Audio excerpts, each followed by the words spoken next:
Randy Gage here. I wanted to follow up on our last video, the Avatar video I did, with a couple of questions came up there that I thought were really good.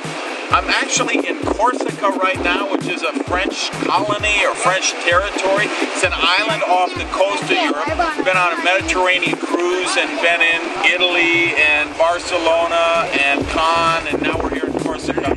And I thought that the setting is so beautiful. It's a perfect manifestation of prosperity. So I wanted to talk about these questions that came up. And one of them, very good question, came up in the comments a number of times, by the way, which was, hey, you keep talking about prosperity and wealth, but if everybody gets rich, isn't that going to deplete all the resources, and we're going to rape and pillage and plunder the earth, and isn't it better if people are poor? And the answer is no, I don't believe so at all.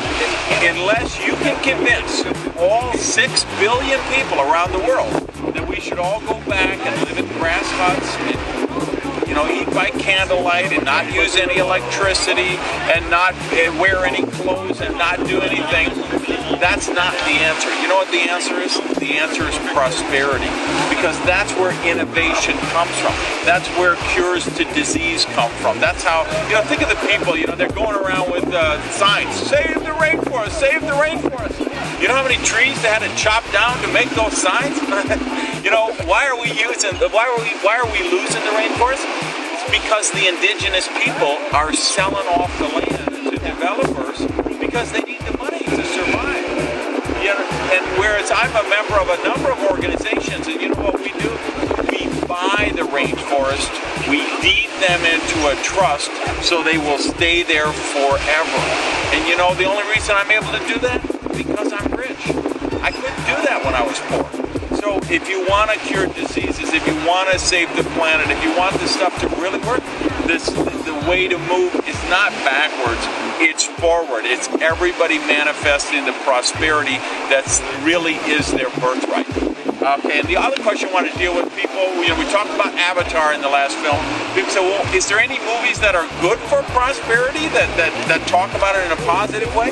And actually, I would say recently, the 2 Iron Men movies were pretty good about that, because there's a very, very wealthy guy. I mean, look, he's a multi-billionaire in that movie, and he's doing good things. So it's a change of pace.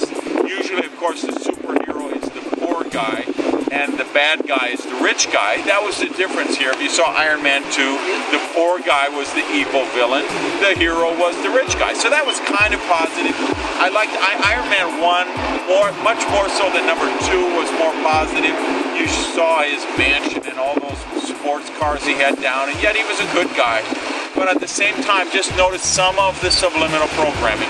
He's kind of portrayed as this really vapid guy chasing women and so it's got a lot of the usual stereotypes about wealthy people.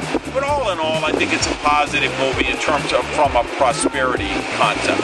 I love that private jet he's got. Man, I need one of those, I got to tell you. I loved his place, all those sports cars. It really showed you the fun side of having prosperity. So anyway, thanks for checking in. I love your comments. Please get down there below. Leave me any comments on this, and we will talk to you on the next video.